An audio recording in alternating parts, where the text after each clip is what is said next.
and today we're gonna do Abeka writing. Hello boys and girls, my name is Miss Boyd and I'm going to be your 3rd grade arithmetic teacher this school year. We're going to have so much fun by learning new. And it is writing. Turn on the volume. Welcome to Writing, students watching. Today we'll be learning a little bit about the book of Deuteronomy.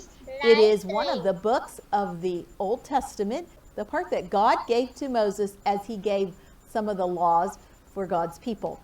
Before we do, though, let's get our arm warmed up with some of our circle strokes. Find your start point and let's begin together. We're going down and around and down and around.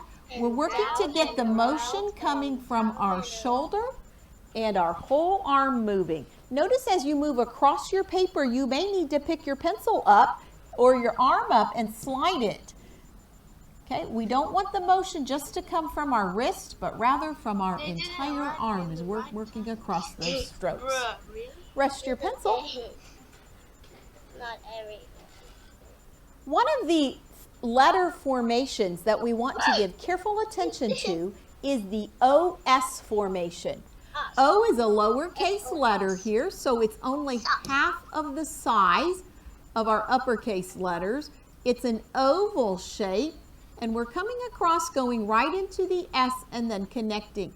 Notice that this connecting stroke is going to dip down a little bit, but never should that connecting stroke touch the base line. That would be a very confusing letter. Watch it one more time.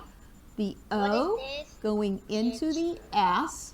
Our S is going to come up and touch and then swing out. Pick up your pencil, trace and write. Trace and write. Good.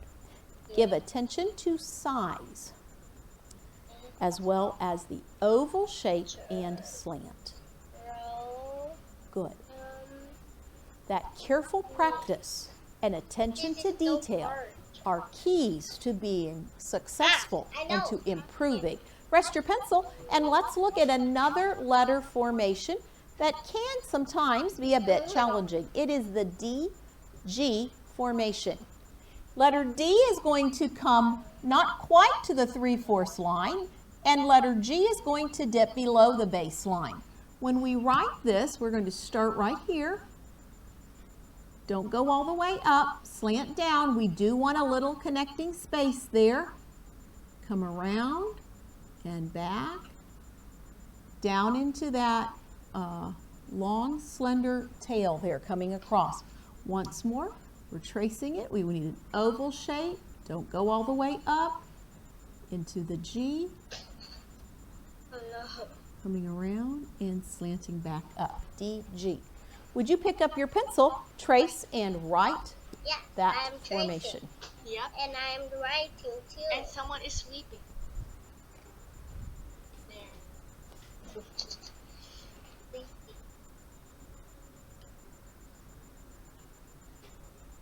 What is this? Judges? Rest your pencil and look back this way for just a moment. Judges. The blue hand of the clock is perfectly straight. I bet you don't know this one. What number would we want the blue hand of the clock to point to demonstrate the amount of slant that we want? Tia? Real green.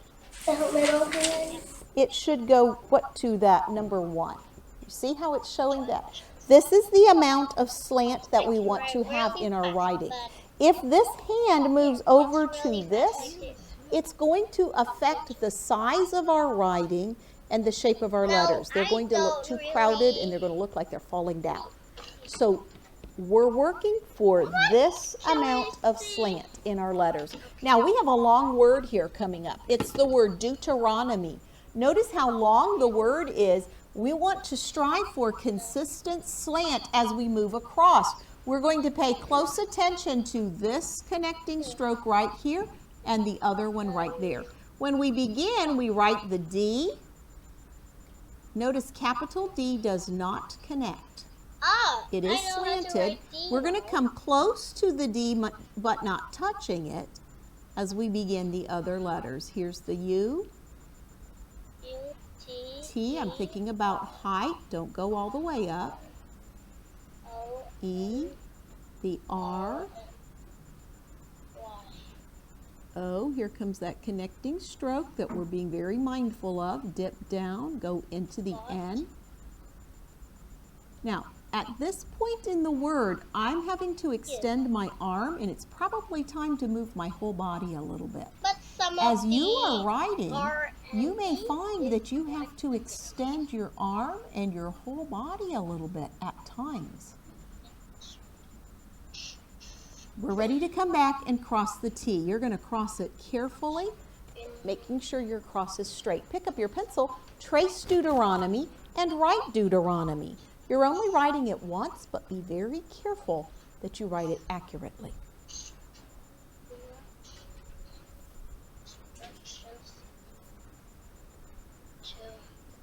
How do we write H?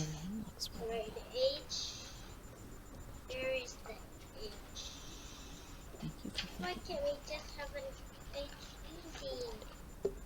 A, B, C, D, E, F, G, H. Oh, okay. H is like that.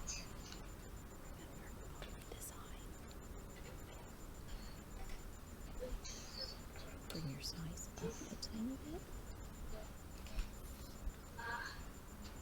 Not the H. That. H of this one. Yes.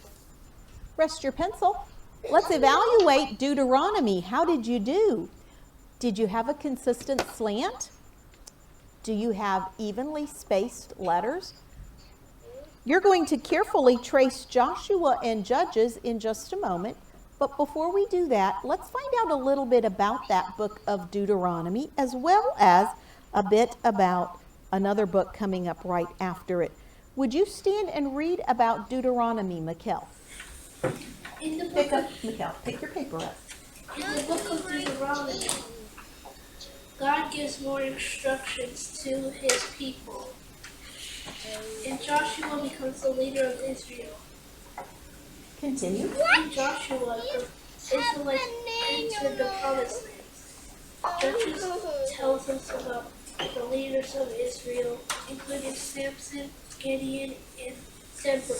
Notice those sentences are giving a summary of those different books. You're going to carefully trace Joshua and Judges, noticing that you have dotted lines there. Then when you move down to Deuteronomy, where you're tracing that little or writing that paragraph about Deuteronomy, there are no dots on the lines. So again, you're using your eye to carefully judge the height. Follow your on-site teacher's instructions as you carefully complete this page. Remember, you're striving for consistent size, spacing, and slant.